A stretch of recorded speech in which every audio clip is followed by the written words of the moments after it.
Hi, welcome to What's Happening. Here are the top 5 stories. At number 1, the Independent National Electoral Commission has extended the deadline for political parties to upload the names of candidates for the governorship and state houses of assembly elections from August 8 to August 11, 2026. INEC announced the extension in a statement issued on Sunday by the chairman of its Information and Voter Education Committee, Mohammed Haruna. According to the commission, the decision followed appeals by political parties for additional time to complete the submission process. In a related development, INEC announced the suspension of the collection of permanent voter cards in Osun State ahead of the August 15th governorship election. At number 2, the National Drug Law Enforcement Agency has arrested a 30-year-old Italy-based businessman for allegedly ingesting 98 wraps of cocaine in Anambra State before attempting to smuggle the consignment to Italy. He was arrested on Sunday, August 2nd, 2026 at the Akanu Ibiam International Airport, Enugu, during the outward clearance of passengers on Ethiopian Airlines flight ET930. The suspect was reportedly traveling to Italy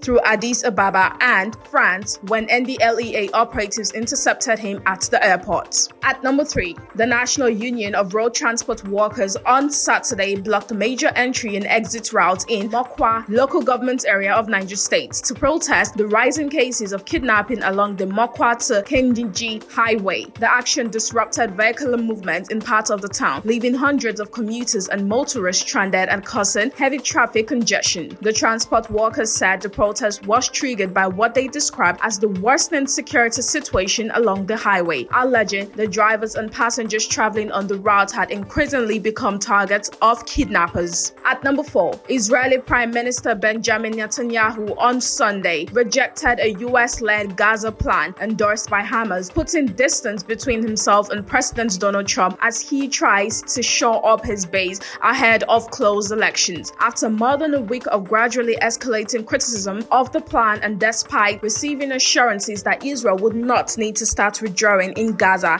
immediately, Netanyahu explicitly opposed the deal following pushback from his right-wing allies. Netanyahu, Israel's longest-serving leader, is running even or trailing in some polls ahead of October 27th elections, the country's first since the devastating October 7, 2023 attack by Hamas that sparked the Gaza war. At number 5, the Super Falcons have crashed out of the 2026 Women's African Cup of Nations after losing 1-0 to rivals Cameroon in a quarter-final match on Sunday. If Nigeria fails to make the World Cup via the playoffs, that would be the first time for the Super Falcons since the inception of the tournament in 1991. The Super Falcons reached the round of 16 at the last World Cup in Australia, losing out on penalties to England. They also defeated Cameroon to qualify for the 2024 Paris Olympic Games. That's all for now. See you next time on What's Happening.